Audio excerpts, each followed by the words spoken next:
Good morning, everybody. Morning. Looks like JP's calling in now. Do we need to wait on some more people to join? Yeah, we need a couple minutes. Okay, not a problem. Just let me know when you're ready.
Oh. Well, It's set for audio. I don't know why it's not working. so I'm muted. Yeah. Can you guys hear me? Yeah, we can hear you. Oh, sorry. Oh, Brendan, so are you talking yet? This is Leslie. Yeah, I can hear you just fine.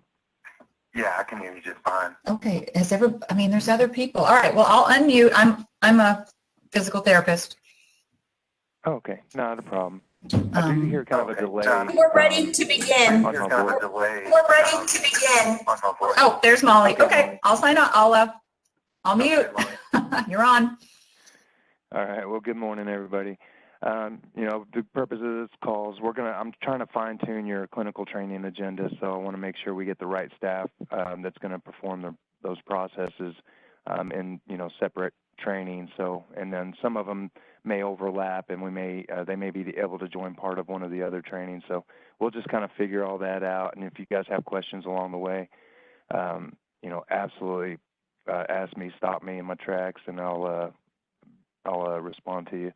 I do want to kind of go over putting in a referral right now We're going to put just an admission test patient in here so we can kind of go through those processes and steps that you guys are going to need to do from beginning to end, at least for like a start of care. The transition training that we're going to do is going to be a little bit different, and that's how we're going to manage those patients that are already in the system. So just be aware there's going to be some differences there. So let's get started. So first step, to put in a patient referral or a new admit, you have a couple links. You have one down here that says add referral patient on your home screen. You also up here under the patient menu, you have add referral patient. So this is how you're going to get all the new patients that are starting in Care Efficient into, the starter cares are going to be in Care Efficient. These are how you're going to enter them. So you're going to choose your agency, which one you're going to choose. We're going to use a home health for right now. You're going to choose a referral source. The ones that you've used in the past are going to show up in this drop-down list. If they're not here, just choose Find Referral Source, type in their first or last name or the facility that they're coming from and hit search, and you'll find a list of them all. I'm just going to use this one here for now. You do have the option, all the little orange asterisks are the bare minimum that you have to go forward. This other referral contact source and method of delivery, all that stuff's optional, but it is helpful for tracking. You also get a referral history for that referral source for the last 30, 60, 90 days. It'll tell you how many were admits or non-admits from that source. You're going to choose your payer category, and we're just going to use Brendan, I'm sorry. Yes. Brendan, this is JP. I'm sorry. I apologize for interrupting, but at least for me, can you enlarge your screen a little bit? Because I can barely see it. I don't know if everybody else is having that problem or not, but it's very hard. Thank you. Absolutely, not a problem. Okay.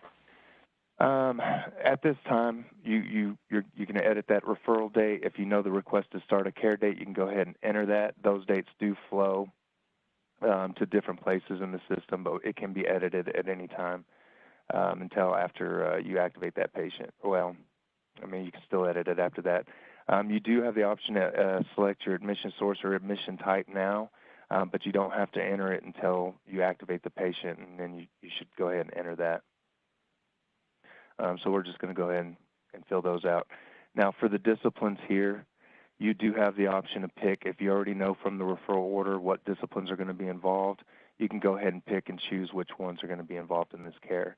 When we end up scheduling the initial services, the ones that you choose here are going to be available, but we can add those later if needed. You do have the option to decline referral or continue, so you hit save and continue. And then you're going to get the option to search for a face-to-face physician and start searching for the patient. It is going to search the system to see if they were admitted or been on service before, and it will give you the option to readmit that patient. You can enter this information now if you have it. Of course, it can be added later, but you hit search, and it's going to look through the system again. It'll tell you if they've been on service before. You'll be able to click a checkbox next to them and readmit them if that's the case. In this scenario, we don't have anybody. So, again, you can fill out this information now, but the orange asterisks are the bare minimum. And then you just hit continue to move forward to the next step. This is the contact info section, so you're going to add the patient home address and phone numbers here. By clicking on add contact info, choose if it's a home address. Go ahead and enter that information. Now when you add a phone, and we're going to go over this in more detail when we go through training, but just be sure and hit check next to one of the numbers, even if they only have one number, because these numbers will not pull to certain areas, especially your disaster plan report. So the only way to get it there is to check this here. You can add as many phone numbers as they have to this as well. You can add patient contact info now if you already have that information. That's going to be like your next of kin, power of attorneys, family members, anybody you want to add. And the more you have, the better the coordination of care is. It continues, and it's going to come to the order part. It's going to pull your primary physician from that referral, the first part of the referral, but you can edit that right now if you needed to. You can choose if they're the attending, certifying, referring, etc. Again, you can edit your request to start a care date at this point. You do have to have some verbiage in this physician order field. I'll just throw that in there now. Now, part of the PDGM edits to drop those wraps as fast as possible is to have a signature and a verbal order date, as well as that start of care service needs to be verified. So you need to get those done really quickly. So if you can go ahead and enter the date and sign it here, that's great.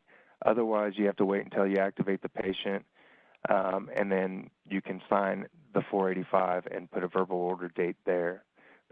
Either place will satisfy the edit for the signature and verbal order date. So I'm just going to go ahead and sign it now.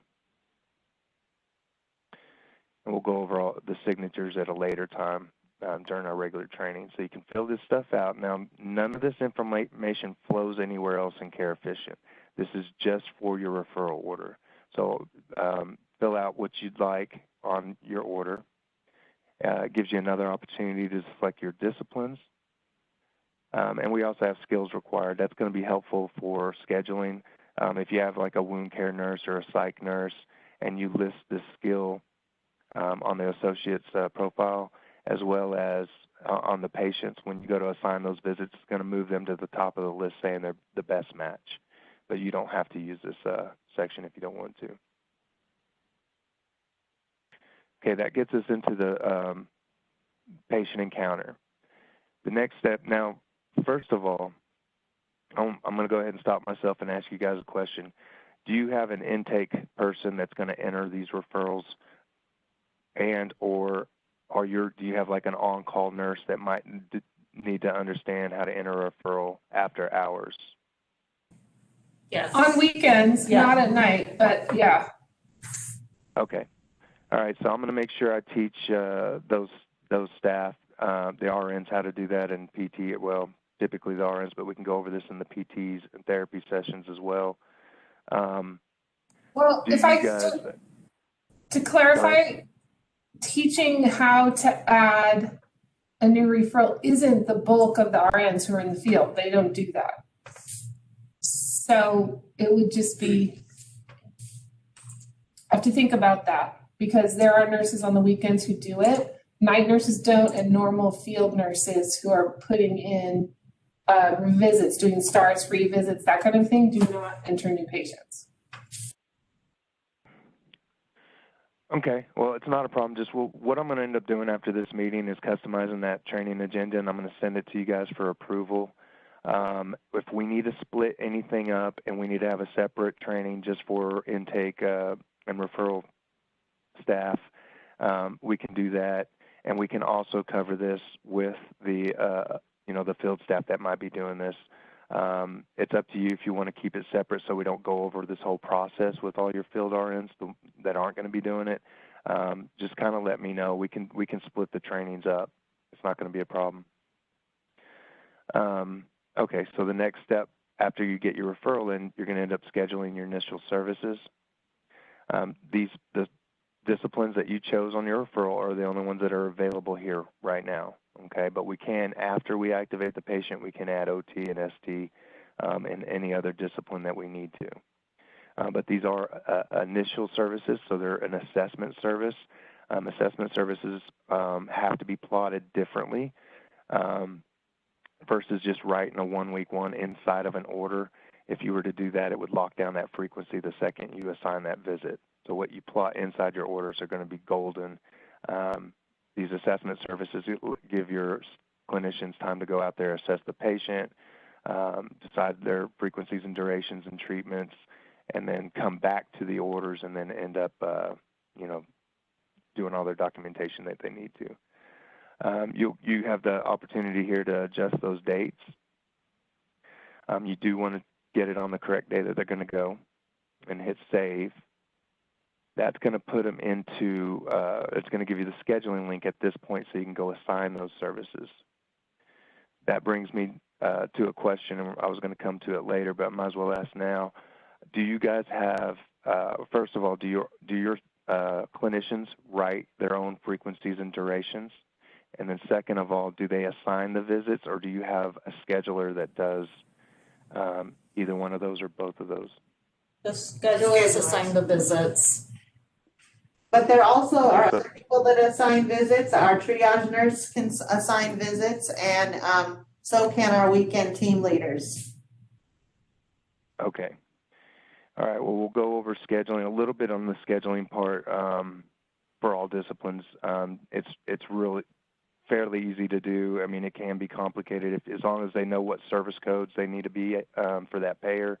Then it's not really that big of an issue. But we'll kind of cover that for all of them. But I just need to know if we need a separate scheduler training. Yes. I'm making a note.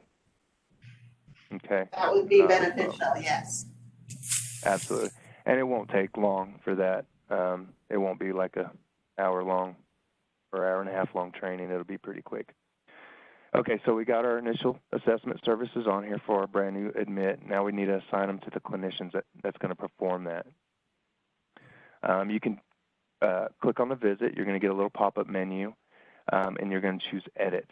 And we're going to go over those other functions during the rest of our training. At this time, you can keep the existing service or go ahead and change it to whatever it needs to be. I'll just pick this one. Now, for right now, until your guys, all the associates' availability and compliance are set up, they're going to show up with these little red icons under the match. So in the beginning, until all of that's complete, you're going to hit override availability check to ungray out these boxes so that you can assign it. And I'm going to put it on this clinical trainer. And I'm not going to do the PT right now just for sake of time. Okay, once that visit is assigned, it's going to show up on that clinician's home screen as a visit for them to do. If they hover over that service, it's going to tell them the service code that it is, so they should read that and see that it's an admit. Okay.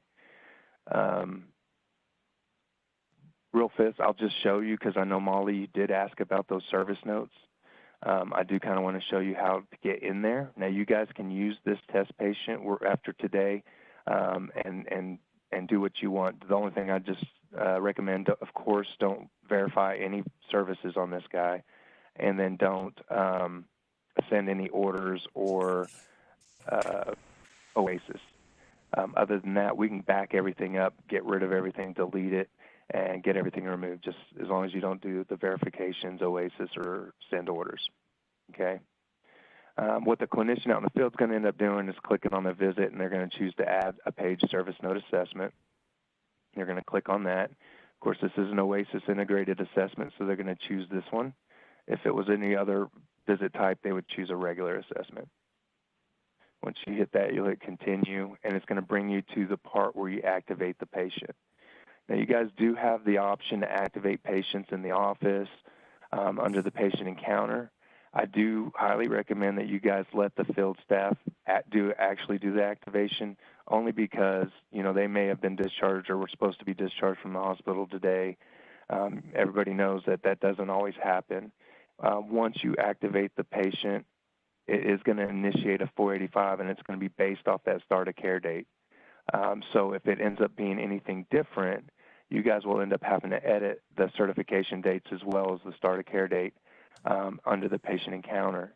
So that's an extra step that you guys would have to do if there was a mistake. But if you let the nurse activate the patient, you'll have less mistakes with incorrect certification dates. Okay? So right here, this is where they're going to enter the act. Yes. Yes, ma'am. So are the clinicians able to change the visit type? For instance, our schedulers might put in that it's a lab visit, but that's not a billable code under our system. So a nurse will change it to an RN revisit or an LVN revisit. Will the clinicians be able to change that? Yes, as long as they have permissions with their role. And we can, if we have time today, I'd like to go over some of those permissions and some of the rules that you guys have as options. But if we have time, if not, we can set up another time for that and kind of go over those. That's not really the purpose of this meeting, but I do want to try to hit on that. It does give you, of course, you're going to enter your start of care date. Your residence is going to pull over from that contact tab. And then, of course, if we did not answer these on the referral, they did flow over here. but they would have the opportunity to go ahead and answer the admission source and admission type, and those do need to be answered for your Medicare patients.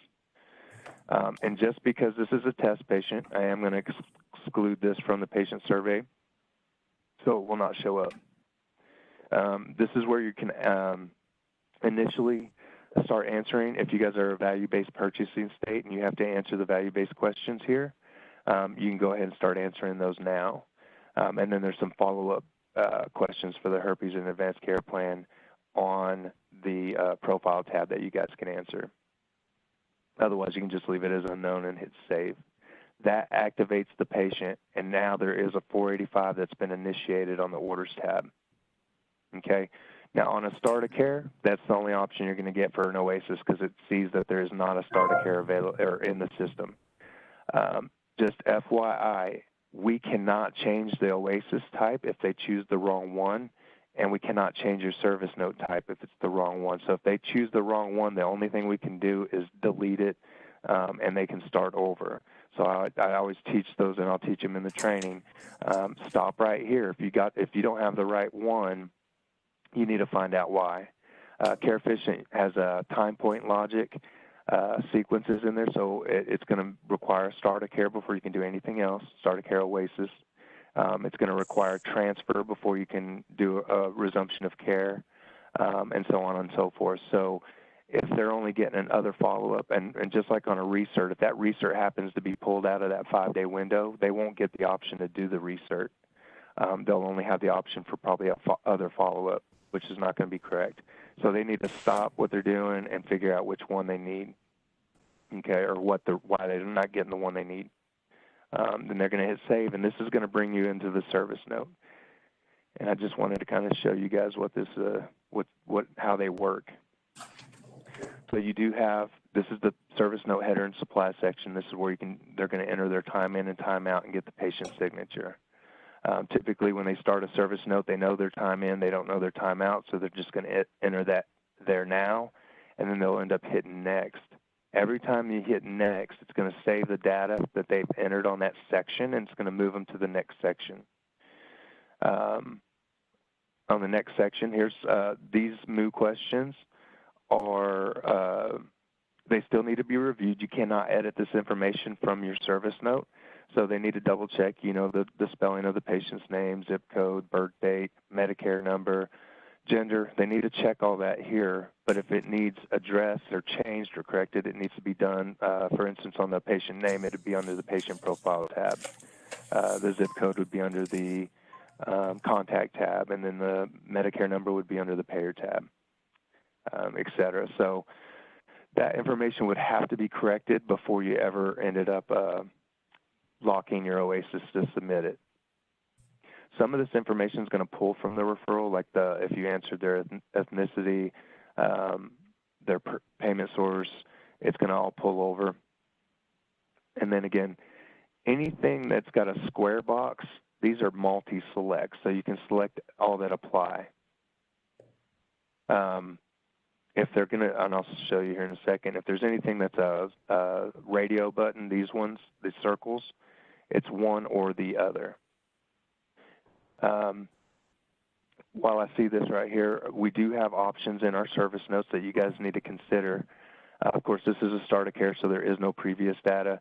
But on your follow-up visits, there is an option if we can turn it on for any or all or none of your service note sections.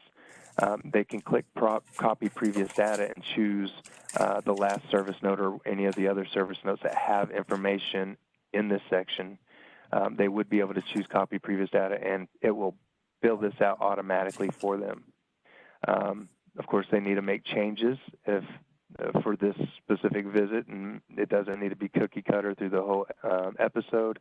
So some agencies love it, some agencies hate it. Field staff love it, administrators hate it, typically. But that's an option that you guys have.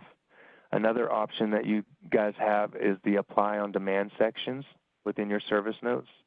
If you click on the apply on demand, we strip out all of these wound sections and then the diabetic foot exam and lab.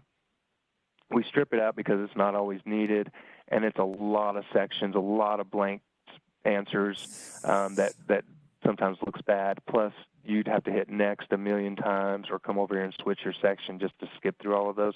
So we pull them out, and then if you need them, the nurse would have to hit apply on demand, and then they can pick all the wound types that they need and as many as they need. And then they'd hit save, and it's going to put these back in the service note so that they can document against them. So over here, these two sections were not here until I just now added them. Okay, so we do have that functionality in here. We do have the ability to change your section. It may be hard to see on your end, but that patient identifier is green font, and all the rest of these are black font. A lot of times, especially with your oasis assessments, yeah, you can add the apply on demand at any point while you're in the edit mode. Even if you save and close, got out of your note, went back into it, you can get those back in there. Anyway, the green font means that some data was saved in that section. It doesn't mean it's complete. It doesn't mean it's accurate or correct. It just means something was saved in that section. But a lot of times when those nurses save and close the note, they'll have to come back into it. That just kind of helps you kind of see where you left off if you needed to know that. You also have the ability in here to view your integrated assessment. This is going to bring up a PDF format view of the assessment that you're working on right now, so you can kind of scroll through it, and it's going to end up being in a full scrollable view, so you can scroll through it and see where you left off and just, make corrections if you need to. Hold on just a second. Let me get this. Can you pull the sections out of the standard assessment and put them in a supply on demand? We can do that with any section. We can make it an apply on demand if you needed to. It's going to be one or the other, though. It's either in there or it's not in there, and you have to add it in there. So that's a decision you guys are going to have to make. Let me scroll through a few of these. I want to show you kind of the diagnosis, how you can enter those. There's two ways you can enter diagnoses. You can either do it by the ICD-10 code if you have it, which is the easiest way of doing it. By the way, I'm just skipping through there. If you guys want me to slow down, it's going to have all your OASIS questions. It's also going to have a head-to-toe assessment, and it's also going to have locators for things like your allergies, activities permitted, mental status, prognosis. There's a lot of locators that are going to be in there, and when they fill them out in their service note and then they approve their note, all that will flow to the 485, as well as the OASIS is going to be kind of separated, and you're going to manage it from then on out under the orders tab. Let me get to the diagnoses real quick.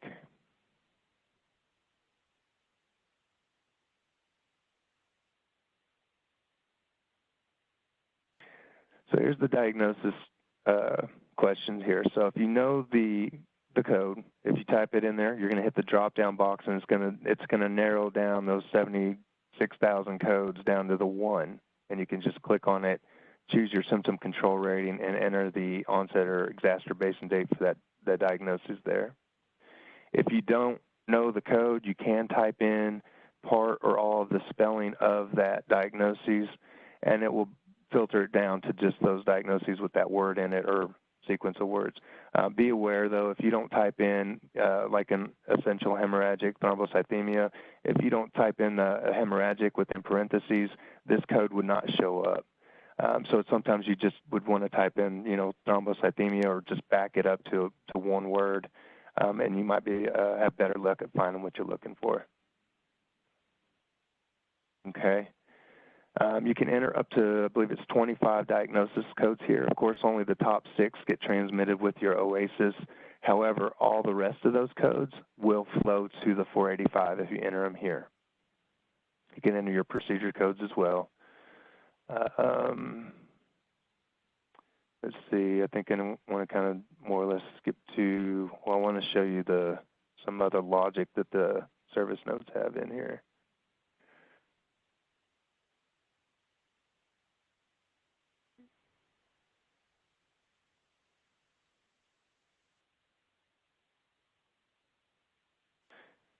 So anything with the LOC in front of it, those are considered locators.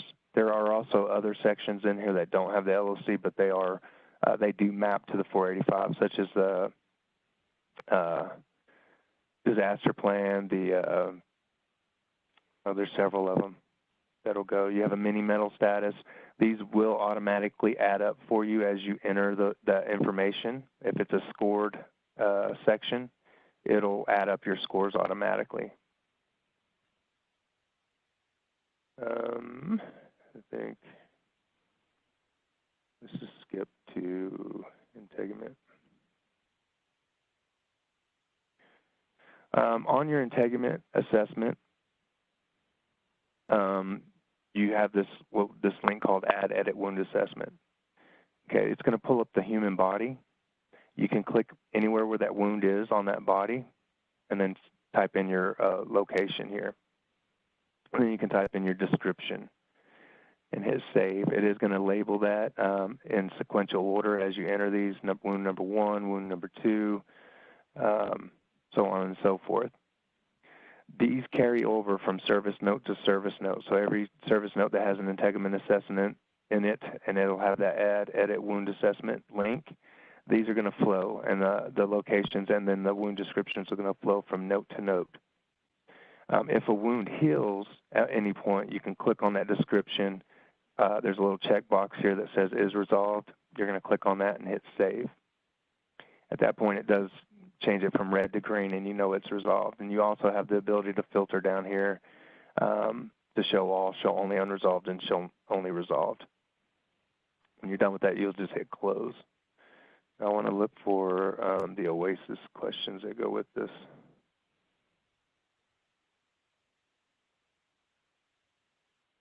Must be after.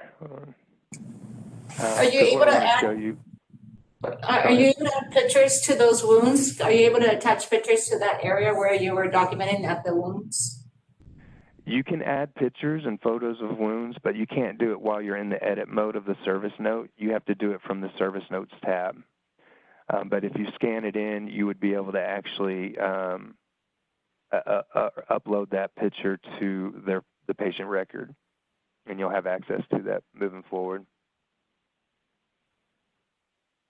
And I'll show you guys that status later down the road. So this is another thing I was wanting to show you guys is that we also have skip logic for our OASIS questions in here. It only works with the OASIS questions. You know how it used to say, if no, skip to M1322. Now, if you hit no here, it removes the one you need to skip. So we do have skip logic, which is helpful, so they don't have to remember, such as this one. They don't have to remember if they need to skip that or not. They don't have to read that. We'll take it out of there for you and just move you to the next question. The other things that you can do, and I'm going to turn it on. Let me make a note.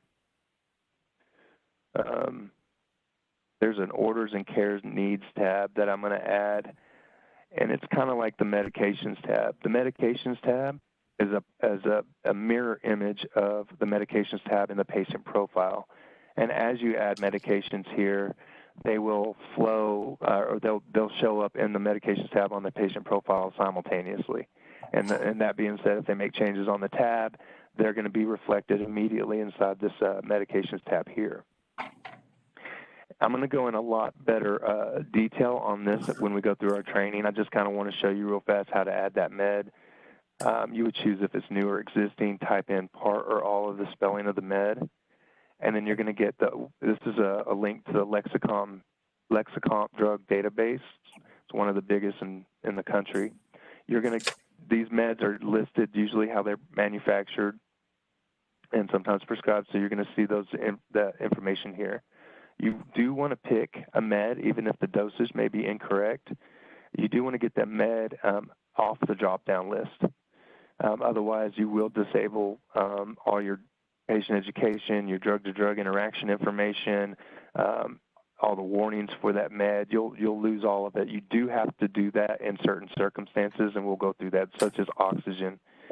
No drug database considers oxygen a medication. It's a little bit more of a DME than anything, but at this point you could adjust that dosage here. And then if it was something like a 1/2 tab, you can just put that in here for the actual dosage. And of course, you'd enter your start date for that med. All of your meds that you enter are going to flow automatically to your 485s as long as the 485 is in an initiated or saved status. If it is not, and you wrote this med order, it's a new med after, halfway through the episode, we also have the ability to create an interim order.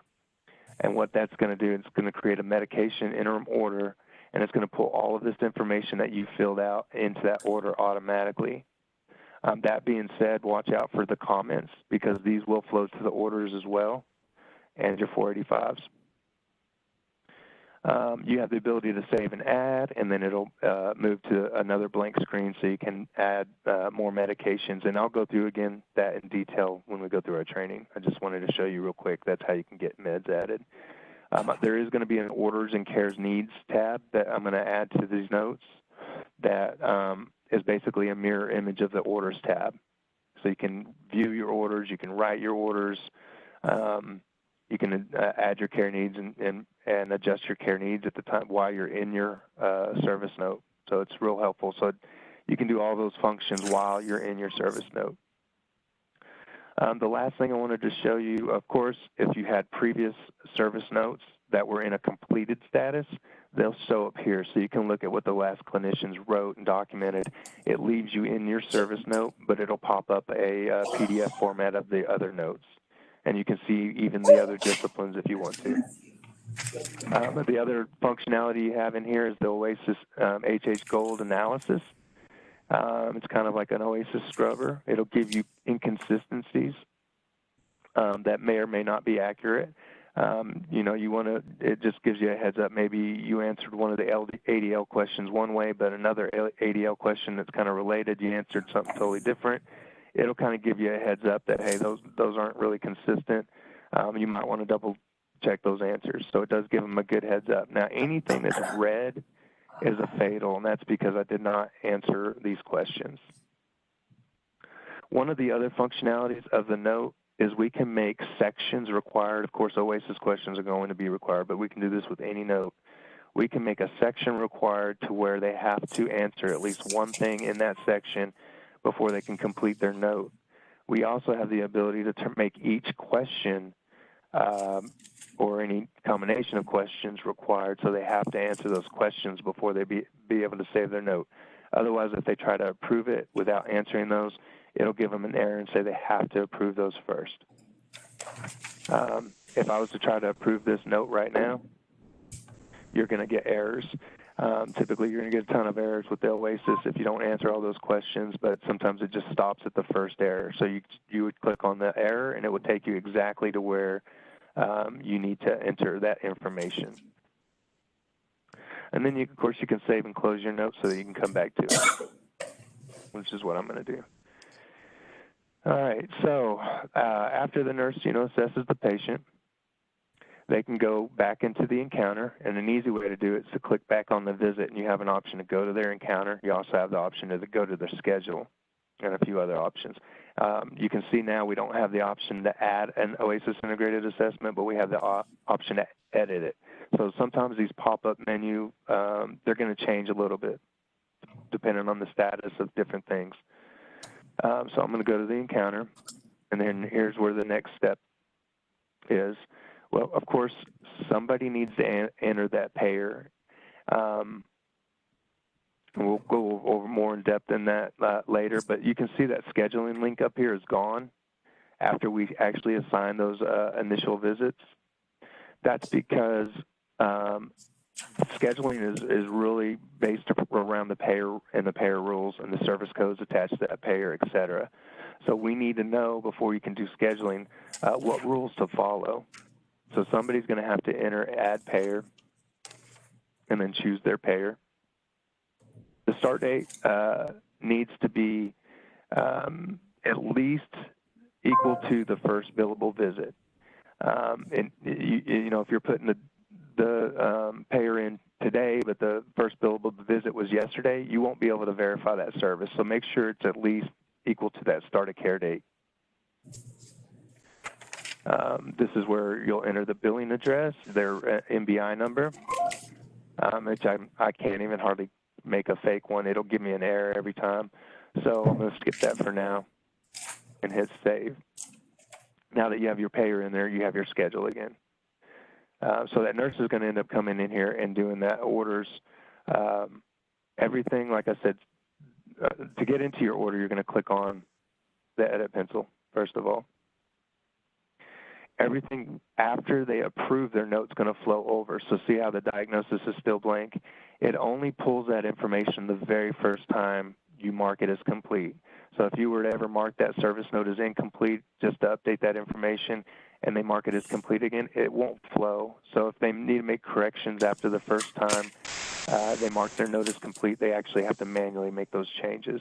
So if they didn't answer these in the note the first time, they go back in the second time and answer them, they will not flow. So make sure they you make any of those corrections directly on this 485.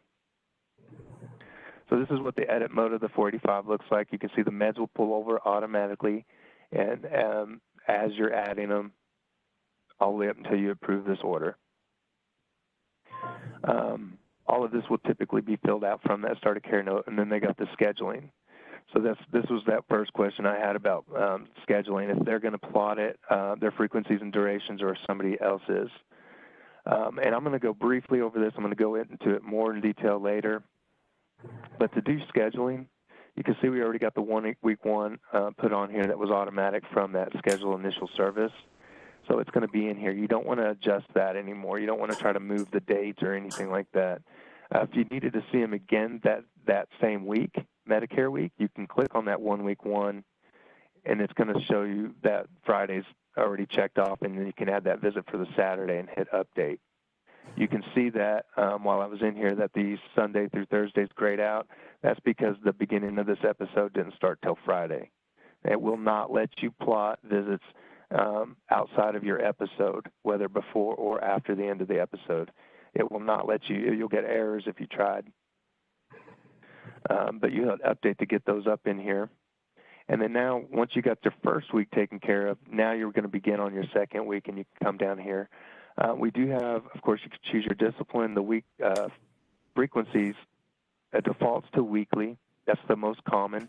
If you plot visits as a weekly frequency, you can drag it anywhere within that Medicare week without any issue. If it's in a monthly, I don't see this too often, maybe more in hospice, you can go 1 month 1, or 1 month times 2, or 2 times a month for 2 months. You have that ability. Daily would be a frequency you'd use if you're going to go more than 1 time a day. So if you're going to go 2 times a day, you would click on the daily frequency and put how many times, 2 times a day for how many days. So you have that kind of option. The Q, I never see this one used. This would be like Q 3 days for 58 days. It'd plot a visit every 3 days for those 58 days. And then this is where you're going to add your PRN visits as well. So I'm going to go back to weekly just to throw some visits on here so you guys can kind of play with them. Now be aware, you cannot add service notes in the future. So if they clicked on one of the visits in the future and it's not given an option, it's because we don't allow you to document in the future. You can do it today or anytime in the past. Okay. Something you guys can consider, every frequency or every discipline is going to have their own order description. Whatever frequencies and durations you plot here are automatically going to be printed on the 485 after the discipline. It's going to say skilled nurse, effective 129, 2 week 1, effective 131, 7 week 1. So it's going to do that automatically. I recommend letting the computer do that because that's what you guys are plotted. And if you write anything different in here, it could differ from here and you guys could get dinged on an audit. So let the computer do this, or I recommend letting the computer do it. In your order description, this is where you're going to write your, this is where you normally write your treatments, frequencies, and durations. However, on the treatments, we have care needs in the system, and the way those work is it's going to pull patient-specific interventions and goals into those service notes based off those assessments and orders. When you add those care needs, they are going to get merged onto your 485. So you don't necessarily have to add those again. I mean, I wouldn't do it because they're going to be on there twice.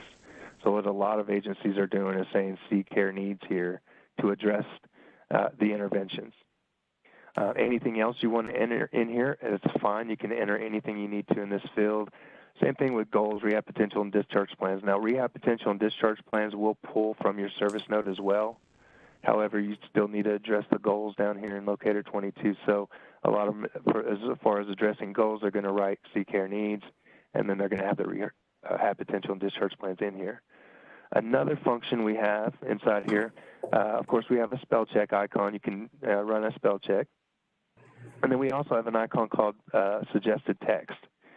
You guys have nothing in there. No, we don't have anything from base, but you guys can add standing orders, any kind of order templates that you guys want to add.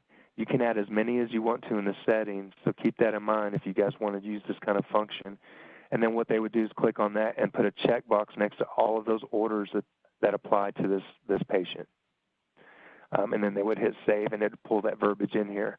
Now, in the settings, a lot of times they'll set it up as a template with like low dashes where you know, blanks need to be filled in with a date or a goal or something like that. That verbiage will pull in here, and it will look just like this. You can edit it any way you need to. Okay, so that's a function you guys should consider. Just so you know, it's in the settings, and we can go over that if you need to. Anytime you write anything in this order description, you do need to hit update to save that information. If you were trying to save and close your order or schedule your disciplines, and this box was open, you would lose your verbiage. So don't do that. I hate when, you know, people have to spend more time, you know, documenting when they already spent enough time on it as it is. And every discipline will need their own order description. You will not be able to save your order without a description for each discipline. Okay. Now, this is the skilled nurse did the start of care. Of course, she's not going to touch the PT's discipline. PT will come in here and do their own. But what the nurse does need to do, remember I told you as part of the PDGM edits, that referral order needs signed or this needs signed. I recommend just kind of doing it both. Overkill's better than underkill, so at least get in here and get it signed. There's only one place for a clinician to sign an order, so only one person can sign that. It's the way the 485s have always been, and it's usually the primary discipline that signs that. The other disciplines will just come into the order. They'll address their frequencies and durations, and then they're going to end up adding their care needs as well. So back to the scheduling real fast. On these calendars up here, as you're plotting these visits, it's just going to give you a visualization of what those visits are going to look like on the calendar throughout the episode. These are not physically on the patient's calendar because we're in this edit mode until you come down here and hit schedule discipline. That brings me to a question. Do you guys let your nurses write their orders and then somebody in the office approves them? A second eye, you know, make sure everything looks good, make sure that the coding has been done prior to approving. You guys have somebody that's going to do that in the office? Well, the LVNs have to have their orders co-signed by an RN, but the clinicians in the field can write their own orders. They have to get it signed, of course, from the doctor. Right. Okay. So you're going to have, will you have somebody in the office that's going to oversee those, or are you going to have the field staff be the ones that approve them? Typically, it's somebody in the office that kind of a case manager or clinical manager that works in the office. Yeah. Well, yeah. So our PASs usually write the orders and oversee them. And if a nurse does write them, they're asked not to lock them until they're viewed. And once the start of care is reviewed and everything's okay, when the PAS writes the orders in the clinician's name, then that clinician locks them. So they don't lock their orders for a while. They are reviewed. Okay. Now, if patient's on care and they do a supplemental order later in the process, those may not get reviewed. For a Medicare patient, no one's supposed to write an order without it being approved from the office first. I can't say that that always happens, but Right. sup orders can be written later. Sometimes triage will put in a sup order. So I think that might answer your question. I'm not sure. Yeah, the reason I ask is in the role permissions, we do have the ability to where the field staff would not be able to approve it. They would be able to write them. They'd be able to. We can set it up to where they can hit schedule discipline and actually put the visits on the calendar, which is, they would really need that access. But we can make it to where they don't have the ability to actually approve an order. If that's something that you guys are interested in. Now, the only way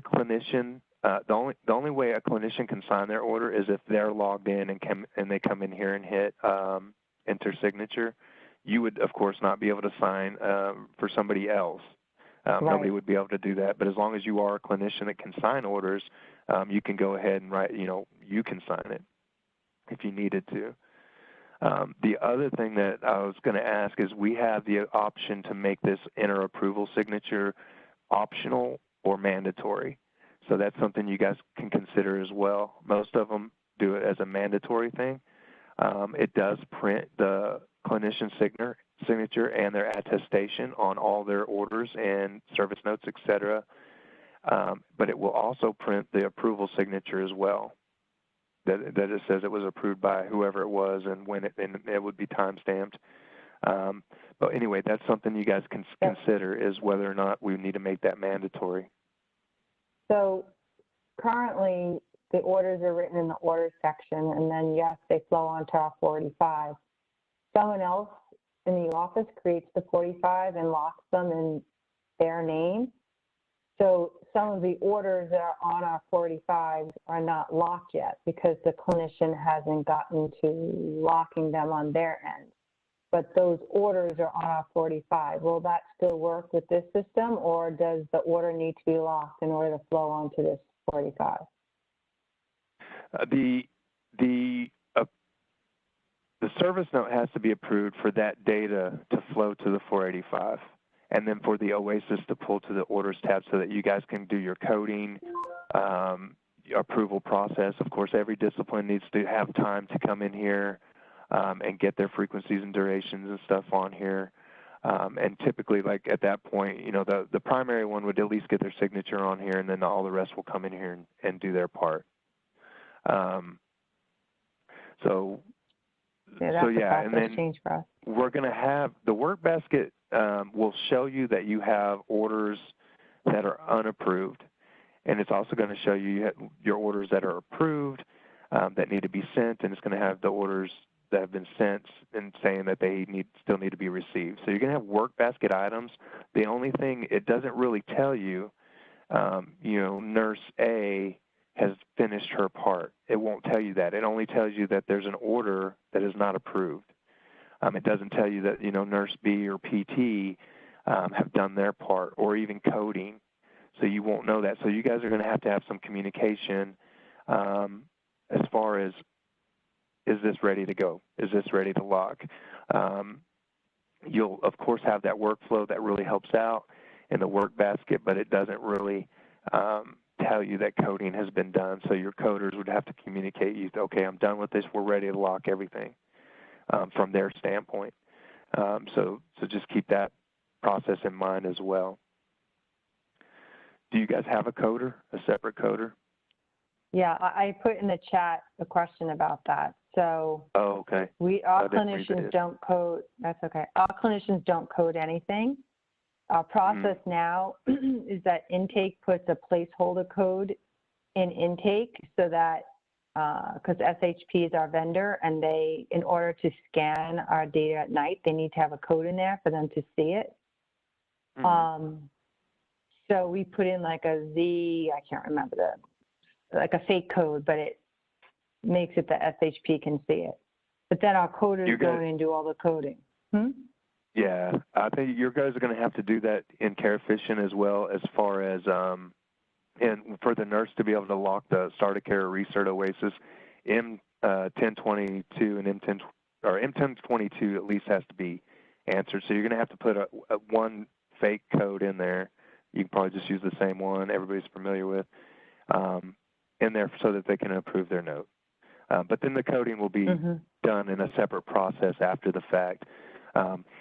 Just so you know, the coding is very easy to update. Once the note's in an approved status, they'll be able to hover over an action item menu next to it, and there's going to be a link that says Update Diagnosis Codes. When they update them there, it's going to update them everywhere. It's going to update them on the 485, the oasis, and the service note all at the same time. So it's not a super difficult process. Of course, gathering your data and all that stuff's another story. Right. But anyway, so I'll make sure we have the separate coder training as well. Right, and then I'd ask the section in the oasis. It's about 2 or 3 pages of coding. I was wondering if that could be near the end of the assessment, so that the nurse doesn't have to scroll through it, or is that a function of what you showed us before? I can't remember the terminology of, how you had the wound section. Could the coding section be set up like that? Just it's less scrolling, since our nurses don't and therapists don't do it anyway. There's really not a way to do that with any oasis questions. They're grouped together. They can just kind of skip that. Really, once they answer their, put in that primary, I think there is like one question down below all the diagnosis, but it's not going to be real difficult for them to process or manage. But okay. And by the way, I do see all these chats. I am going to follow back and answer all these questions here in just a few minutes. Okay. I think you answered them all now, except just the meds one. That's the only one, just so you know. Yeah. Yeah. So okay. All right. So real fast back to this, and I'm pretty much done with.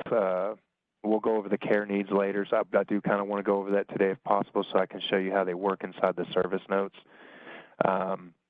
However, remember I was saying that these are not physically on the calendar while you're in this edit mode until you hit schedule discipline. So make sure, and we'll go through this in the trainings, but they're going to have to hit schedule discipline to physically put those visits on the calendar.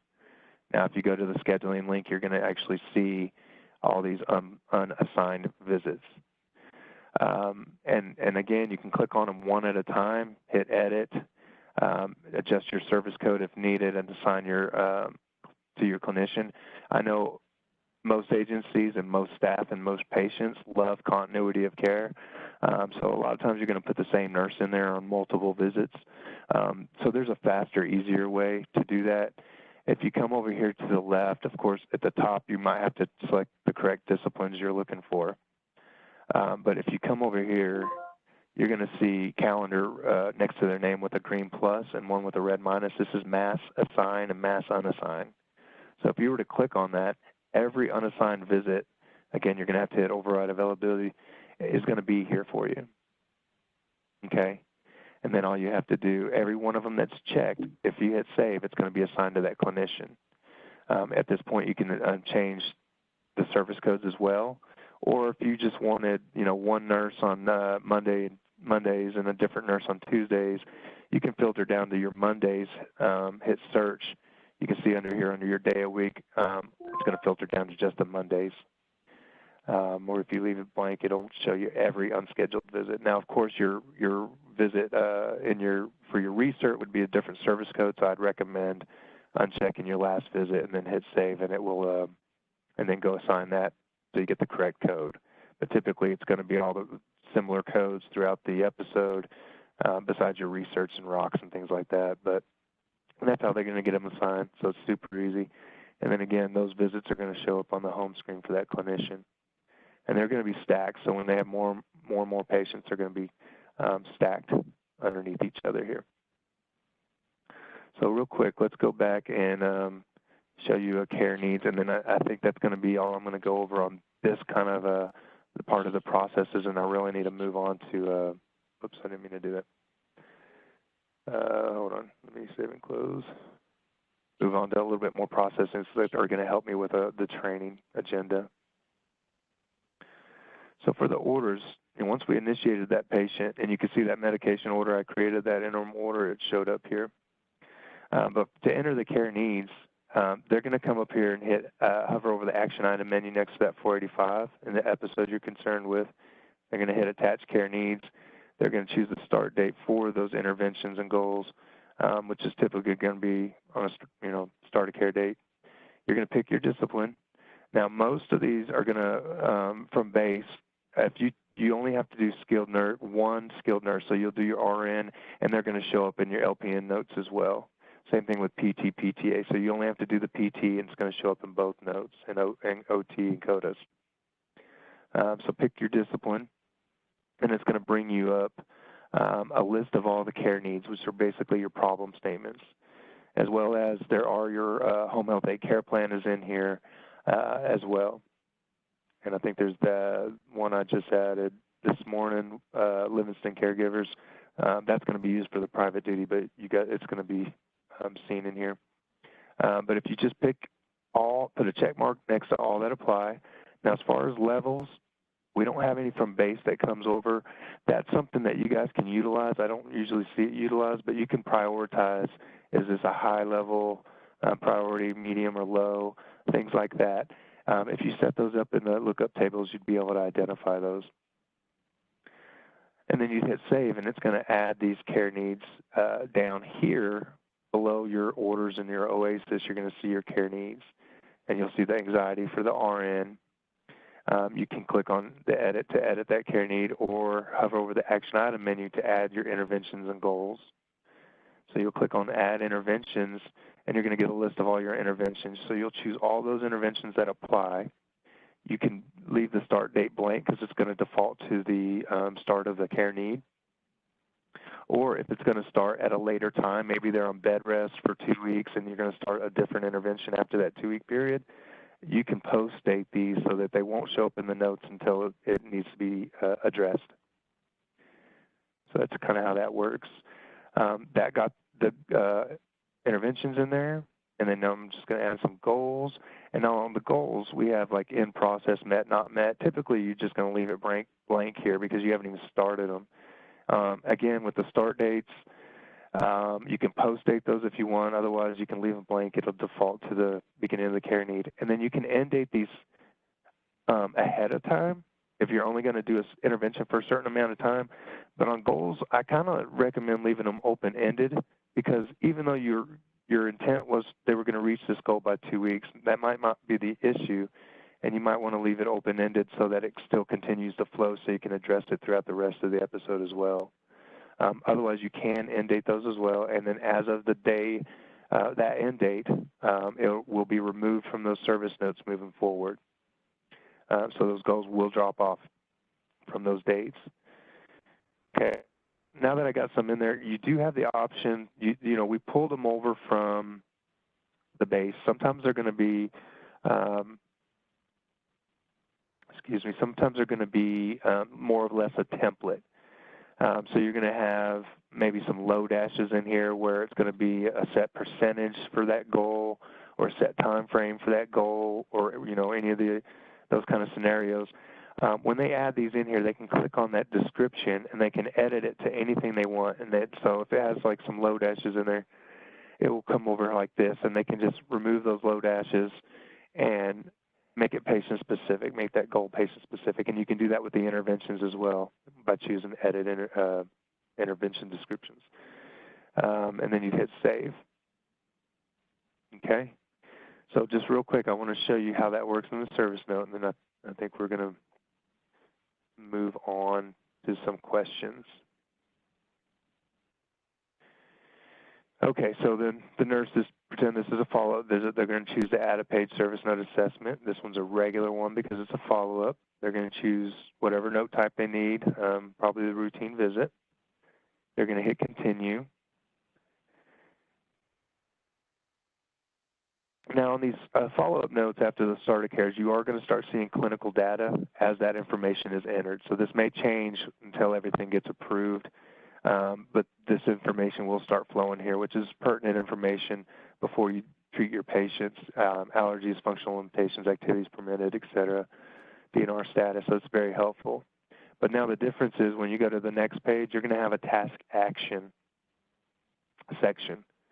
This is, back in 2018 when CMS came out with the new COPs, they wanted live care planning. This is how the live care planning works in Care Efficient. So this is why we add those care needs. And it's actually going to work for that private duty side as well.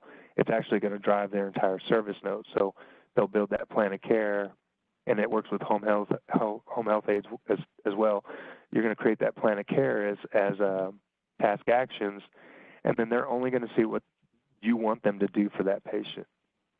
And then they'll hit the task action response, and they'll mark it as completed, not applicable, patient, caregiver refused. We can make these where they require an answer or they do not require an answer, so just keep that in mind as well. And then they add any comments about that intervention, how they tolerated it, how much of it were you able to perform, things like that. And then when you go to your next section, you're going to get your goals. And then you can address, still in process, not met, and then you're going to document your percentage towards those goals, et cetera.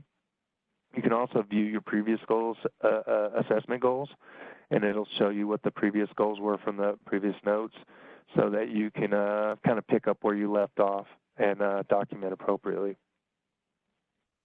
Okay? So that's kind of the process flow for that. Now, the other things that we need to talk about, we did talk about pretty much everything I need to know about your field staff when it comes to frequencies and durations, scheduling, care needs, meds. We talked about your referral process and intake person, so we're going to separate that training. Really, there's nothing to worry about with the home health aides and LPNs. And then when we get down to the QA review, or my day 7, which is probably going to change, but there is a QA review process. Do you have a separate team that does QA that we need to demonstrate that, or will it be just all the clinical leaders and you can include the QA people there? Or do we need to separate that meeting? We do have separate, we have the PAS is what we call a QI team or QA team. I think it'd be helpful for them to be on the clinical training, and probably is worth having a separate session just for them for the QA part. Okay. Not a problem. And then the oasis file build and submission, is that going to be separate, or do you want that included in the clinical leader? Usually with the clinical leader training at the end, I kind of go over the QA, the visit verification, some reports, oasis file build and submission. I know sometimes it's only one person that really does that, but I can go over that process with, it just depends. When I send this to you, I'm going to kind of document on this agenda things that we could probably combine. You can just have that stuff come for that part of the meeting, or we can separate them. And I'll kind of put it, if we separate them, I'll put like a time frame of how much time we would need to cover those processes. So I'll kind of go through that. Now, do you guys have somebody that processes your orders separately as far as getting them sent to the physicians, or is that going to be those PAS people, or how do you guys do that? How do you manage your orders as far as that goes? Our medical records department does that. So they'll be the ones sending them and then receiving them? Well, it's kind of a two-step process. When the patient first comes on care, the PAS faxes the physician our initial plan of care to get the approval. Once we get that back, then we initiate the care. And then in addition, then all of what they got back goes on the 485, and then medical records sends the 485s out for signature. Okay. So it's a little bit complicated. Back in the good old days, you could just call the doctor's office and get verbal orders and go on with care. Now when we call, they always say, "Can you please fax us something?" So that's kind of why it's a two-step process. And that fax doesn't have all the contents of a 485. So that's why it works that way. I don't know if you guys have a suggestion to make that easier well, we or can kind of better, go over but those that's how we do processes. it. Yeah, you do have the option to, you already got some test patients in there. You do have the option to just print this, and you can, hand deliver it or mail it to the physician if they don't like faxes. And then the other option you have, and this is just going to bring up a PDF version of this order.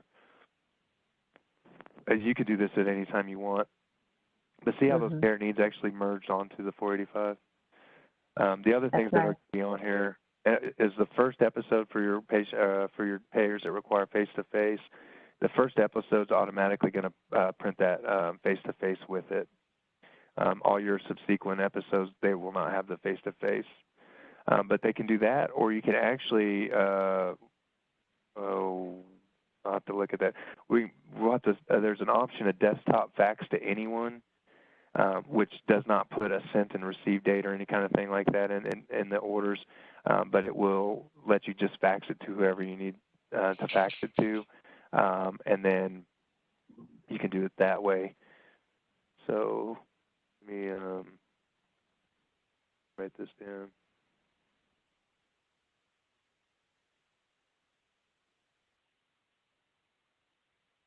Just making a couple notes.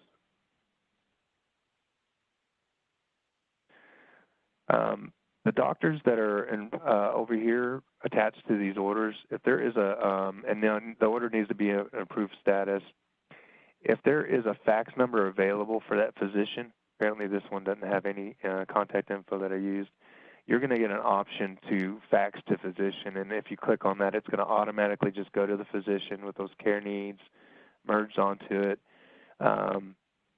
And then it's going to put in a sent date right here. And then that's going to move the workflow saying that that order is now sent and now you're just waiting on it to be received. We also have a global version of how to manage orders. It's called the View Print Orders. All the orders that are in approved status or have been sent but not received are going to show up in this queue.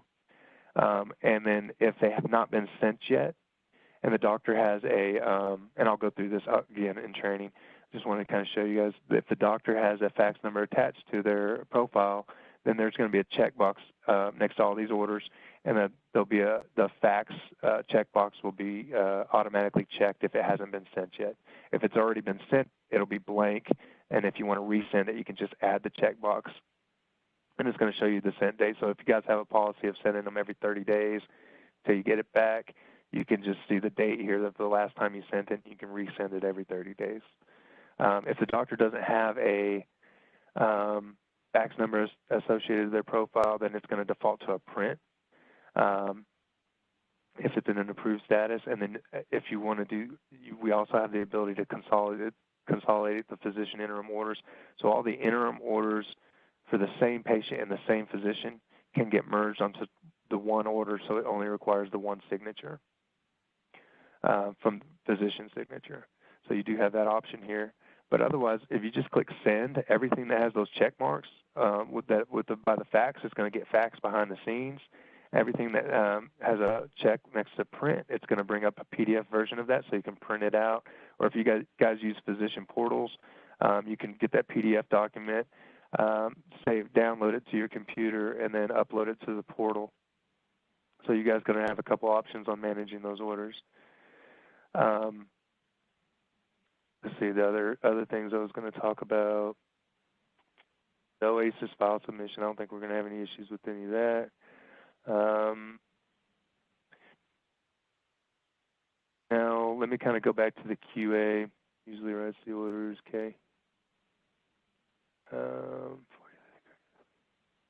Now, there's one question here. Can you circle back on editing to the 485? If corrected on the 485, will it flow back to the oasis, not your diagnosis codes, which is the only thing that matches on your oasis. So there's a separate process for the coding part where they're going to come in here next to the start of care note or recert note. When it's in an approved status, you're not going to get this option yet, they'll hover over here, and they're going to get a link that says update diagnosis codes.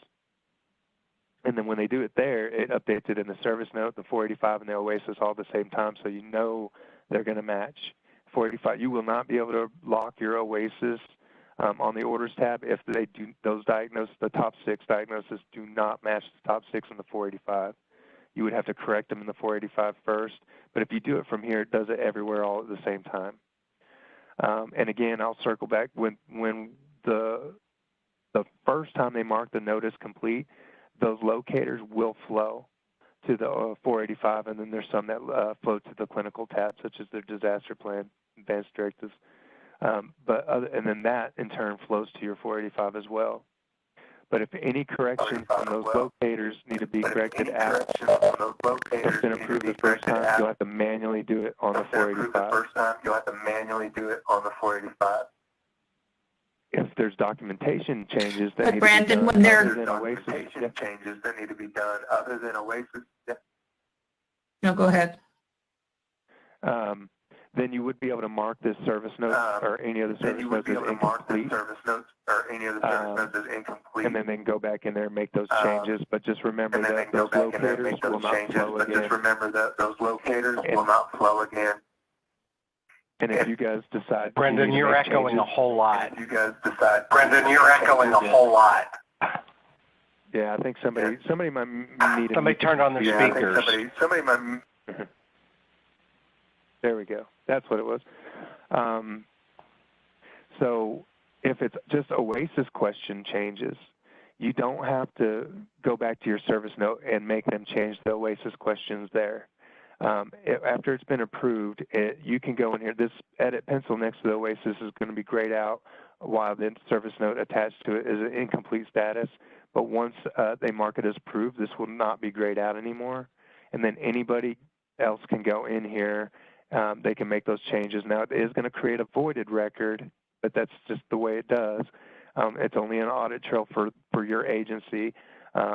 Only the ones that get locked at the end, the final reviewed ones, will be the ones that ever get transmitted to CMS. So if anybody other than the person that performed this oasis goes into it, it will update this name here, and it will create a voided one below it. Now, what it does is pulls all that information into another one that's open. It's going to update the name for whoever did that to reviewed/approved by. It'll update that column to that clinician's name.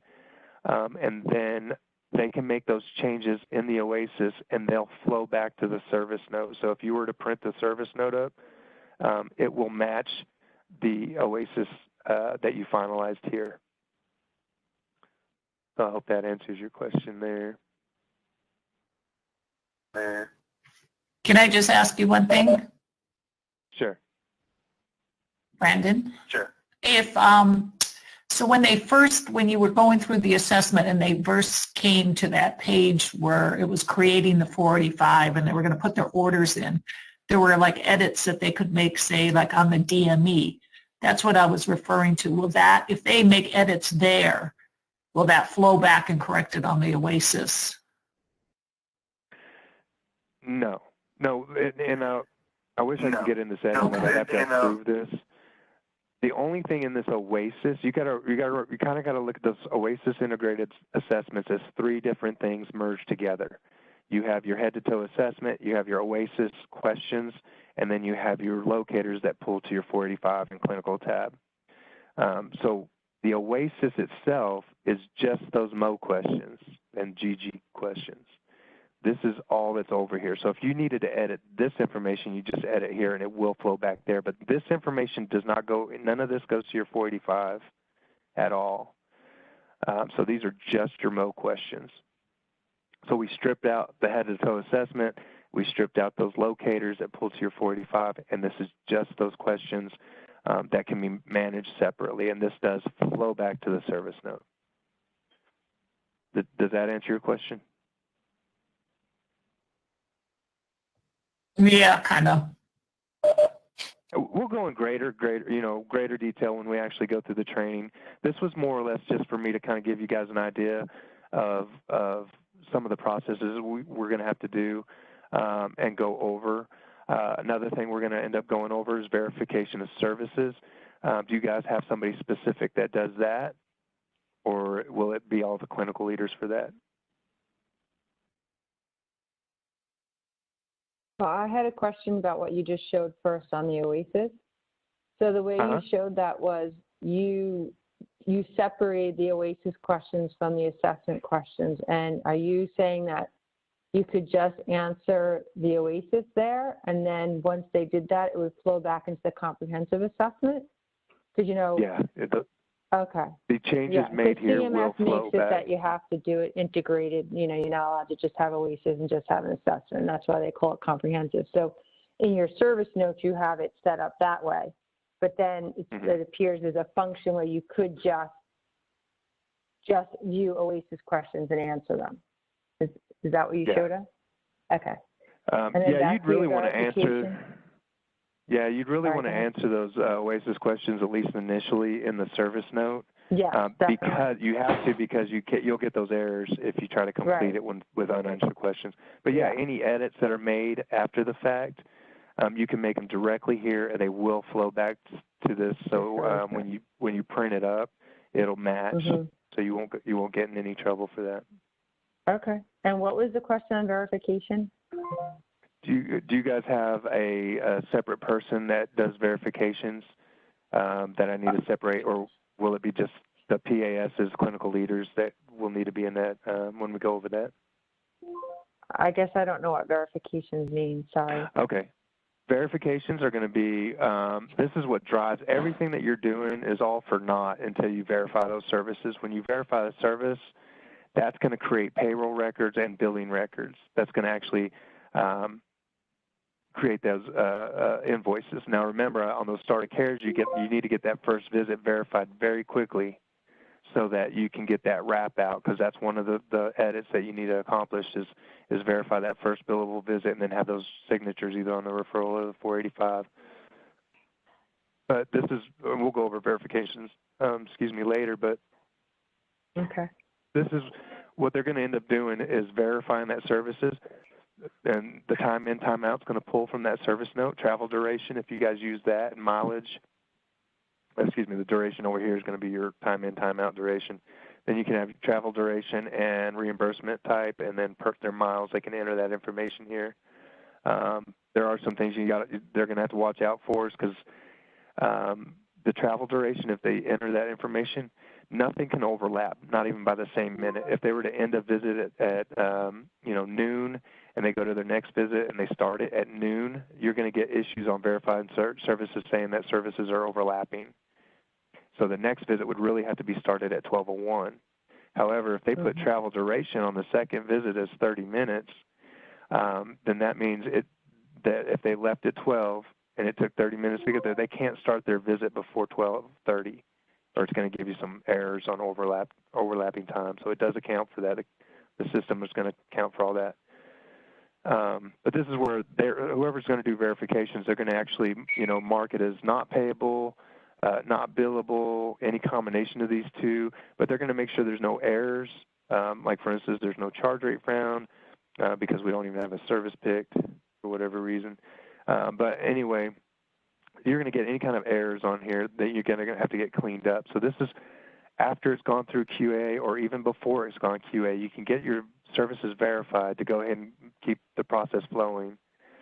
You can still do your QA, and you can make corrections all the way really up until the final bill. But you can do it at any time. You can still edit and QA those service notes. So I want you guys to know you still want to verify these as quickly as possible. At least know that they were there and they did a billable service, so that you can get that part flowing really fast, especially on those starter cares. But do you guys have just a separate person, or are these going to be like the clinical manager, PAS people, or your billers do your verifications? Well, currently our clinicians, when they go out and do the visit, they lock their time and travel. And once that first visit's done, it passes through payroll, and then we can drop on no payment wrap. So we don't go back in and verify that part of it. So I don't know if we're speaking the same language, or I'm missing something, or well, is the process we have to change? I think it's going to be a little bit of a process you might change. Now, there is something we have that's called automated verifications. That runs everything that has all the edits completed, as far as there's no billing errors, you know, as far as no charge rates or no pay rates found, you know, things like that, incomplete service notes, which we can make it work for that as well. But every night at midnight, everything that fits those edits, we can turn this on, and it's just going to get verified automatically for you. But that's not going to necessarily catch errors, like if they were to put a time in of, you know, 8 to 9, and then they accidentally put PM, and they have like a 13-hour visit. So there's nothing's going to check those kind of errors. So if they mistyped something, this would be the only place to correct it. And if it was the incorrect service code, this is where you would end up, you know, correcting it. So this is kind of a final stage to make sure everything's correct before you put it to payroll and invoicing, right? Or in your bills. But again, we have the automated, which will help, but somebody will have to function or work those errors. So they'll have to come in here and see what those errors are and get those corrected before they can get re-verified on the next process. Okay. We currently have something like the clinician locks their time and travel. All this goes through to payroll, and then we get sheets in the morning called white sheets, they're just piece of paper. And we authorize, yes, this is all correct. But if there's mistakes or overlaps, those are on those white sheets too. Yeah, that sounds like kind of what this thing is. I mean, if we were to turn on automated, I know it helps out in a lot of ways. You know, we can get that adjusted and turn that rule on when you guys are ready to start going live, and we can talk more about it at a later time too. But that's an option you guys have. There's also an option to be able to verify services with an incomplete service note. It's typically turned off, so we would not be able to verify a service that's incomplete with an incomplete service note attached. So we do have a rule that will help you guys with that as well if you want to consider that. And we can turn these rules on and off, you know, as we go. If you find out you don't like them or it's not satisfying your expectations or something like that, we can always make changes to them. Well, we can kind of circle back to that, but it sounds like that's going to be a little bit of a newer process that you guys need to consider, you know, whether automated or you're going to have somebody actually do it. And we talked about orders. I'm not going to go over any AR. AJ will help you guys out with that. Now, oasis file build and validation post, normally it's ran by like one person. It's really a 2-click process for both of them. It's a very simple process. We can just throw it in, but we need to make sure for the day that we do this, which is typically my day 7, or with the clinical leaders, we need to make sure whoever's going to process these are going to be on that call. But what that basically, once you know your oasis has gone through the coding, your 485, all that stuff is complete, you've locked it from the orders tab, then it's going to pull that oasis into a batch file here. So all of the ones that are locked since the last time you sent a batch are going to be in this here. And then all you're going to really have to do is click an icon here and hit send. I mean, it's a simple process, but somebody's going to have to do it. So guys, consider that and make sure they're in there on the training for that part of it, as well as and it's kind of hard to go over the oasis validation posts during the initial training. Usually I have to follow up once everything is going good, or we'll cover this during our go live calls. But somebody's going to have to manage the validation post, which is going to show you the acceptance and rejections and all the patient names, et cetera, and why it was rejected. Those are going to have to get managed. Typically, agencies have to print those off, keep them in an administrative binder to show that you are working those for an auditor or surveyor. But again, somebody's going to have to do that too. Part of my training, that's what we'll go over. Yeah, so hi, this is Jennifer. I'm one of the people that does that, and there's basically one other person that does it. So you'll go over how to correct errors and things like that on that day, you know, if we have to resubmit an oasis with a correction or things like that. Yeah, I'll show you. I'll show you an example. Of course, all I can use is a test patient. But just since you're the one doing that and you're on the call, if we did have to resubmit an oasis, if we ever had to unlock and reprocess it, CareEfficient automatically does set the correction numbers for you. So, of course, the first time it sends, it'll be a 0. First time you resend it, we'll change it to a 1 automatically, and then a 2 and a 3 and a 4. So as many times as you guys send those. But you won't have to worry about that part of it. But yeah, I'll show you how to do it. You'll basically just unlock and reprocess, make your corrections, and then relock it. Then it's going to go back into the file build for you guys to resubmit it. Do you guys have a manual on, you know, all that, like the current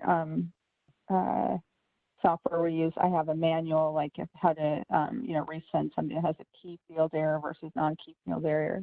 Do you guys have a manual of, you know, how to do all those things, or we'll just get all that through the training? We'll go through a lot of that in the training. I think we don't have a manual. We have training that's up in the help link, of course. You can go to the home health or hospice, whichever you're concerned with. And we do have training information in here that may be very helpful for you. Okay. I'm going to go over a lot of that same stuff too, but sometimes this stuff's a little bit more detailed as well. And there's screenshots, explanations, step-by-step instructions on different processes. So this is going to be very helpful for all your staff.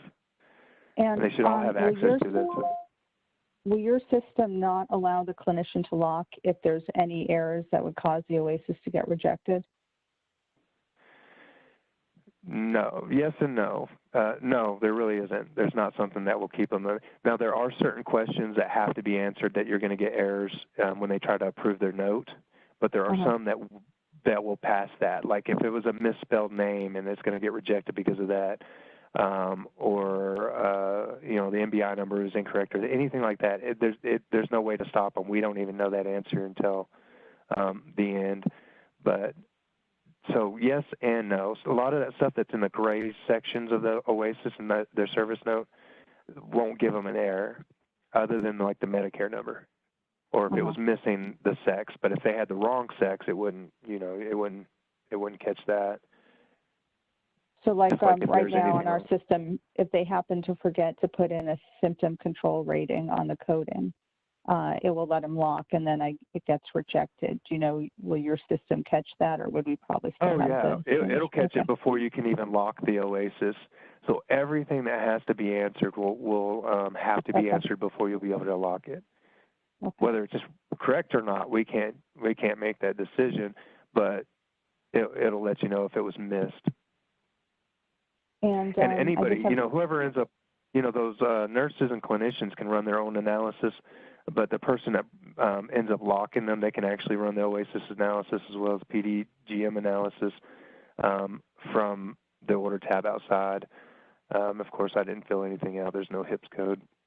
So I got an error saying it wouldn't even do that. But you guys, whoever processes those and locks them, will be able to view all that information, rerun the analysis. The clinicians should be doing it in the first place too. You know, just for, you know, the more people that check it, the better. But it's a click of a button. They can click it and they'll see if there's any errors, fatals on that oasis analysis. Okay. Again, this is available inside the note.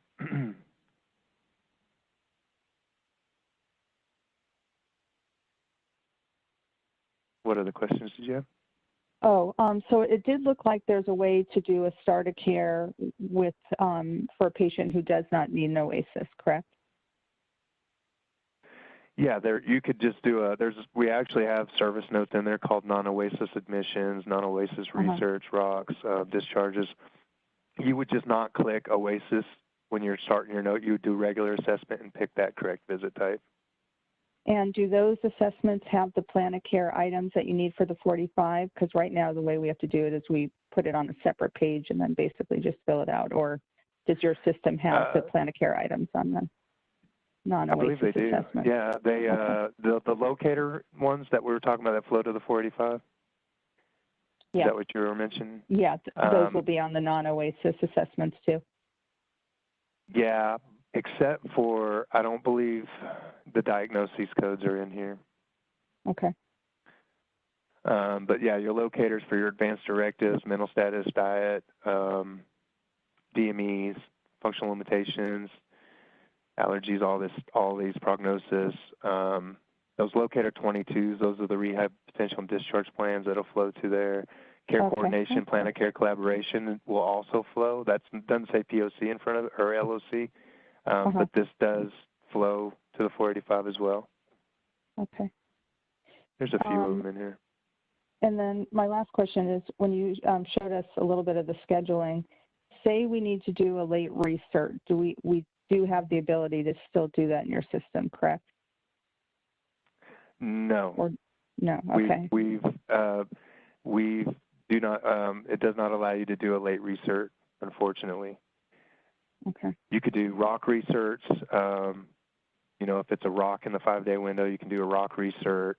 But it's always, well, in care efficient, you're just absolutely going to have to discharge and readmit in those scenarios. Okay. No override? Because currently we override it for late. No, you know, we've tested it out, and I know it's allowable. CMS allows that, but it's just not something that we've ever been able to get done in the system. So you're I don't saying even know if they've even worked on it since. Wow. So if we do a recert on day 4 of the new cert period, it won't let us put in the recert OASIS document, or just it'll make it that you have to do a start. Wow. Oh God, that's going to be a problem. Well, there might be. I mean, you could. I don't know if it's really going to let you. You can do a recert OASIS. You can manually add a recert OASIS. You know, we have the ability to do what they call standalone OASIS as well, which is something that you typically have to do with like a transfer, because you may not have made a visit. So you can hover over the little action item menu, and you're going to get an option to do standalone OASIS. So you're always going to have an other follow-up as long as there's a starter care in there. That's going to be available every time. One thing that I should mention, if a patient goes on hold, the care efficient looks, I told you, for logical time point sequence, et cetera. It also looks that the patient is in the correct status to get the correct OASIS options. So you have to get a transfer, not DC, you have to be able to put the patient on hold first. And then when you hover over that action item, and you'll get the option to add the transfer no DC OASIS. If it's a DC, transfer DC, or death at home, you would actually have to discharge the patient prior to trying to add that status or add that OASIS type. So that being said, if it was a discharge visit, before they add their note, they need to discharge the patient so that they get the correct OASIS time point. So when you had that example of, you know, the standalone OASIS, you pulled up an RFA 5, it will let you pull up an RFA 4, or you're saying it doesn't let you do that at all if, you know, you didn't do the research? It'll let you do it, but JP, are you still there? Don't we still have issues? I think it's the billing side where we cannot do late OASIS. I know we've talked about it for a long time, a question that kind of comes and goes, but for my knowledge, no, we do not do it. I mean, no, we do not have the ability to do it. I'm actually emailing Christy now. I don't know that it was a billing. Oh, Christy, I was just sending you an email. So is there any regulatory reason for that? Because I know we've been asked that before. I don't believe there's any billing error that I'm aware of.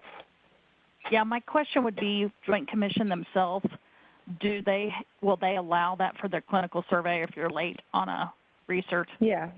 I mean, we're out of compliance. Right. We're out of compliance, but it still generates a payment code, and it's not a goal of ours to do late research, but they do happen. And and we recently have a little bit more with PDGM with the 30-day payment periods and meeting LUPA thresholds. So our fully capped patients that are once a month, you know, we try and put one at the beginning of the month and one at the end, so that 30-day period gets 2 visits, the next 30-day has no visits, so we don't get a LUPA.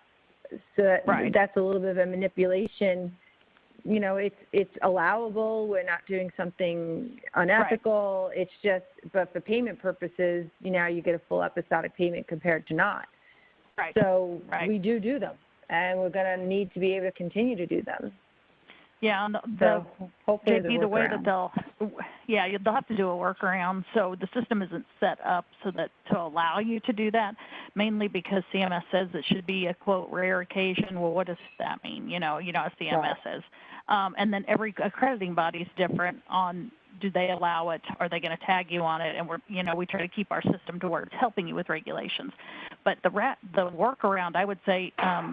Brendan, you're correct. I would just add it off of the orders tab and have them do the OASIS separately, and then they could do a non-OASIS research for their comprehensive assessment to take care of that side of it so that they would have the OASIS so they could do the billing.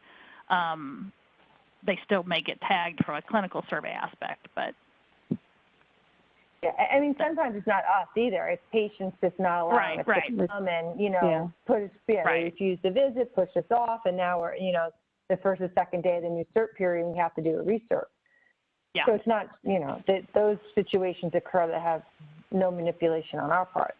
Absolutely. Right. And so often I've heard, you know, surveyors, and I hate to say it because surveyors can be really difficult, and I've worked with every type.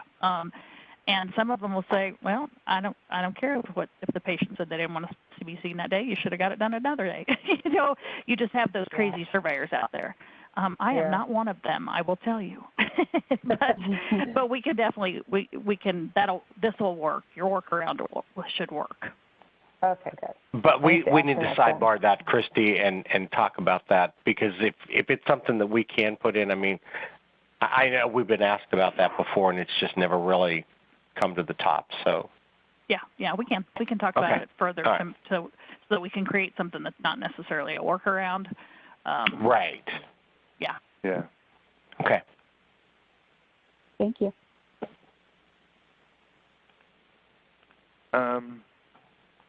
Any other questions? I mean, again, I'm going to cover everything in greater detail. I'm going to slow down during our training. We're going to go through all these tabs and how to, you know, do the meds and the different functions you have on the service notes. There's a lot of things you can do here. You can filter down to specific sections, and if you filter to a specific section, you can filter to items and anything with that information in here.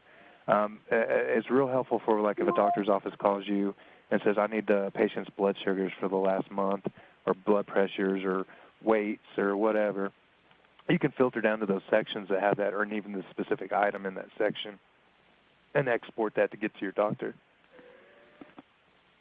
You can attach documents. You can use this one link up here to attach like a paper service note if you guys had some system issues or something. It's always good to have backup paper service notes, but or like you guys mentioned earlier, uploading a picture of a wound or any other additional documentation that you want uploaded and kind of attached to this visit. You can upload additional documentation right here, maybe an addendum note, you know, that you needed to write after the fact. You'd be able to do that. Anything that's uploaded to the patient's encounter will be displayed under the Documents tab, as well as you're going to get a notification. Anything that's uploaded, you'll get a note under the Notes tab. It's an automated note that says, you know, who uploaded it, when they uploaded it, and what they uploaded. And that also works for faxes. So if any faxes are getting sent, or med profiles are getting faxed, or orders are getting faxed, besides just your regular fax, it will display those kind of things here automatically. But yeah, we'll go over all the rest of this in greater detail. I just want to make sure we get the right audience, and I think I've got a pretty good gist. Now, what I'm going to do, again, I'm going to design this home health side, clinical training agenda, send it to you guys to kind of look over, approve, make sure we can get the right staff in on the right times, and decide if we need to duplicate trainings because maybe your field staff can't all come on the same day. We can duplicate the training so that we get both halves or whatever you need. I have a question for Wound Manager. You're unmuted. I'm sorry. Go ahead. Brandon, I have a question. We have a CWOCN that has the ability to go in wound addendum and look at the wounds that are inputted for every single patient in our agency, and she kind of monitors and helps manage those. Do you have something like that in your system? Yes. There's can't really show it to you now, but there's actually a service note report that works just like that. The report on the service notes tab, but this is a global version of it. So you can pull out just your wound sections. I know there's some hospice ones in there too, probably, but I guess W's way down here. But you can check all the, you probably want to check all of the wounds. But then and of course you can filter your date range, and then any service notes that have those sections filled out are going to display down here. And then again, you can filter, you can fine tune it to specific things. So again, if it was not necessarily a wound one, but blood pressures or something else, you'd be able to do that on this level too. This is the global level of it, and you can do the same thing on the patient level. So are we able to flag her though in the wound addendum? Can we add her name so it references her to check it? No, there's not a way to do that. Not just like within the service note. There is options. We have unread messages link. This is a messaging system within CareEfficient. It's HIPAA compliant, obviously. So if you didn't have secured emails, but you can use this. Now, when you guys use the QA process, they're gonna have to use this, because what's going to happen is when you QA a note, they're going to get a message here saying they need to go make those corrections. But the other things you can do is send messages. In here, you can send them to specific teams if we set up teams for your agency, specific disciplines, specific users, and then you can actually add more than one user. You can add as many as you need to. And you can send messages this way. But like I said, with the coding and things like that, there's going to have to be some communication outside of CareEfficient, or use the unread messages link to let you know that, hey, I've done my part. You're good to go with your next part. Because the work basket, like I said, it'll just tell you, hey, a service note's incomplete or an order's not been approved, but it doesn't mean it's ready to be approved. You don't know that. But you do have all that work basket items that say it needs to get taken care of, and in what stage it's in. So you're going to get that kind of functionality in your work basket, but you're not going to get, we don't have a way to message or even identify that, hey, this is a wound care patient, or that you did a visit this day. So you might have to come up with a way to either send these messages this way or email or something like that. But this was, if you go to that report, the service note report, everything that's just completed, every service note that's in a completed status is going to show up in here when you filter to those sections. And so you can just filter your time frames, and they're all going to show up. So she's able to look at notes, but not necessarily pictures of all the wounds on all the patients, unless she goes into the individual chart. Yeah, the only thing now, you would have to you'll have to go to the patient encounter document, so you would have to probably have a list of your wound care patients. And then again, the only way to view those is to come in here and actually click on the document description, and then it'll open up that picture for you. That's the only way to actually view anything that's uploaded to the encounter. I had a question on the HHA, the service note task actions, where they put completed and not completed, and then you had that box with the comments. Where does that go? So if an HHA did a complete bed bath and found a red area on the skin, she writes that under comments. Does that automatically flow in a work basket to the case manager, or where does the comments go? Those are just in the service note. So the only way you're going to know about it is to look at it. You're going to have to do that. So you can do that during your QA process. Every note that's in a completed or approved status is going to flow to the QA review, and you would literally just have to read those notes. You mean under where they say they've completed or not completed a task, and then they put a comment in somebody would have to physically go and look at every visit they did to see if they put a comment? Is that what you're saying? If you use those comment sections, and it's just going to show up inside your service note. It's going to end up being, I'll kind of show you, this one should have one in there.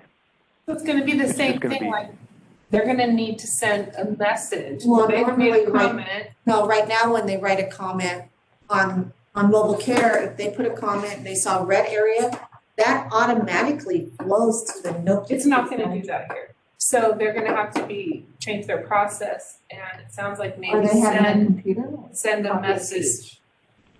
I mean, write it in, copy it, and place it to it. Yeah, I mean, is the aides having a thing too now? A tablet. Oh, yes. They'll have a tablet. Okay, so the aides would then have to put a note, I guess write a note to the case manager. Yeah. Okay. Yeah, if it's something like that, something important. I mean, because, it may take a while to ever get to a QA to get that part done. And that may be something that needs to be relayed immediately. So they can do the unread messages. They can send a message to that nurse or to that manager and just say, hey, during this visit, I found the red spot. And then they can send that way.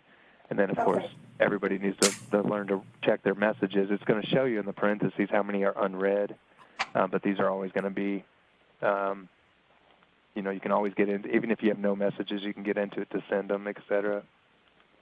And then, of course, you got open, read, sent, deleted. You can change the statuses of them. So, okay, so the comments just stay there, on that visit. Correct. Okay. Correct. Okay, thanks. Is there a patient education area where you can actually print like medication education or CHF education for patients? Only for medications. So when you enter meds, as long as you pick them from that list, that drop-down list, and you don't do any of the overrides, see how we got alerts here? You also got a printer icon and I call these action item menu icons. But then it has side effects, pharmacology. Of course, these are medical terminology. Then we got patient education in English and Spanish, and this is in layman's terms that a patient would typically understand. You could copy and paste this into your service note if you taught on that medication, if it was a new med. You could print it off and give it to your patient if you wanted to. But this is the only patient education we have is for meds. Okay. And then way at the top, you have an area where you can put the patient's email. Are we able to email from the chart, say we want to email their medication education to them? Can we do that? Way at the beginning. I don't. I think the email here is only for reference.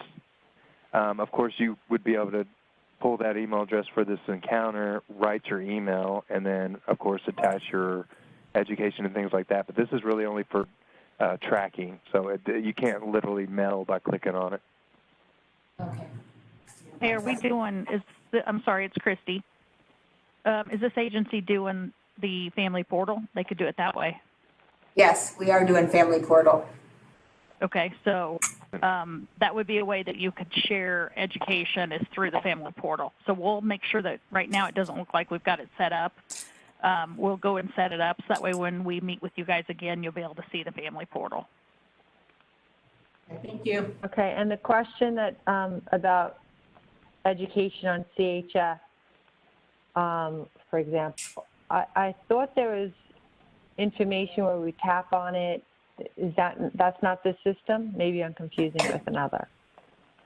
I thought it had a direct link to I can't remember the name of this resource. So I guess I'm thinking of a different. The only link that we have in the system is for the therapist. The exercises for the therapist? Yeah, the exercise log has a link that you can go to. Like VH1 or something? Yeah, I can't remember where it goes to. Yeah, I saw that when I was playing it, but I thought Miguel showed us when he was doing it that you tapped on and it automatically had those resources. is that maybe a separate add-on feature? Or, I mean, we looked at a bunch of different systems, so I could be confusing it and thinking that it was you guys. I am not aware of it. JP or Christy, are you aware of? No, we'd have to go back to Miguel. I'm sorry. Can you hear me? Yeah. Yeah. Yes, I can Yeah, hear you. I would have to go back to Miguel on that. I'm not aware of anything like that in the system. Okay. This is the only one I know about that's a link. It's on the exercise log for the therapy. If they click on that link, it will take them to, I don't know what this is. Oh, this is a HEP2Go. So you can get your... That's their therapy exercises, so they can go, if they use that. Not all your therapists will use this HEP2Go, but if they do, it's a common one. It'll take them right to that, and then they can log their patient information. That's a very good feature. We use VH1 now, but it's separate. So they have to go in and create a program, print it out and bring it with them. But if this is right in the system, and then we could, if the family did have a family portal, we could give it to them that way, or that'd be nice. Yeah, and this gives you, now I'm not a therapist by any means, but this gives you good, if you have a new therapist, this gives you just different therapy exercises based on the patient problem, which I thought was really good, and it gives them a lot of different ones. And the patient can also sign up for this so they can see the exercises that can be done that the clinician has, advised them and shown them how to do. I do believe, though, that if the therapist is going to use it, it's like a $7 a month charge, not through us, through HEP too. For me, it was worth it, so I went ahead and signed myself up because since I'm not a therapist, I get a lot of therapy information from there for our agency or for Care Efficient. But just something extra. Okay. Thank you. For $7 a month for clinician or for our agency to use it in here? Well, you could probably do one for your agency, and then everyone would have the same login. If you had the same login, then they would all access it. Well, that would also depend if they allow multiple sign-ins for the same user ID. Because they have a large agency, and if everybody's logging in with that same ID, they may not. They may lock it up. So you need to find that out.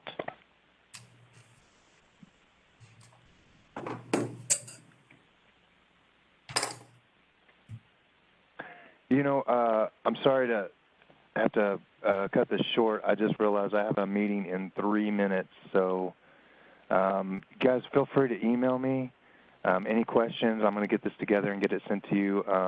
If not today, by Monday, I'll get this clinical training agenda, and we can just kind of, go back and forth and make changes as needed until we get it finalized, and then we'll set our dates and move forward with the actual clinical training, okay?